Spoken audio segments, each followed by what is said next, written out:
সেই অসহায় ভাইটাকে আমরা ইফতারি দিতে আসলাম, যে কিনা 10 টাকা দিয়ে 10 জন টাকা আমার কাছ থেকে জিতে নিয়েছিল। তো আসেন, সে ভাইটা কিন্তু আসলে জানে না যে আমি তাকে ইফতারি দেওয়ার জন্য আসছি।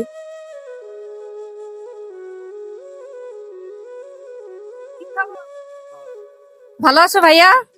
আমার চিনতে পারিস? এটা নাও, এটা ইফতারি, তোমার জন্য আমি নিয়ে আসছি, ঠিক আছে? নাও। তুমি খুশি হয়েছো তো? তোমার বাসায় কে কে আছে? বাপ মা তো ভাই। বাপ মার একটা ভাই। আচ্ছা যাই হোক, আমার জন্য দোয়া করবে না? আচ্ছা, আমি যে এত কষ্ট করে অসহায় মানুষদের পাশে এইভাবে দাঁড়াচ্ছি, তো আসলে আমার কি এগুলো করা ঠিক হচ্ছে? ঠিক আছে না? আচ্ছা, আপনারা তো সবাই শুনলেন, এবং এই ভিডিওটি সবাই শেয়ার করে দিবেন যে যে জায়গা থেকে দেখছেন, এবং এই ভাইটাকে আপনারা সবাই একটু সাহায্য করেন। এই ভাইটা কিন্তু সব সময় এই নূর শপিং কমপ্লেক্সের সামনেই বসে থাকে।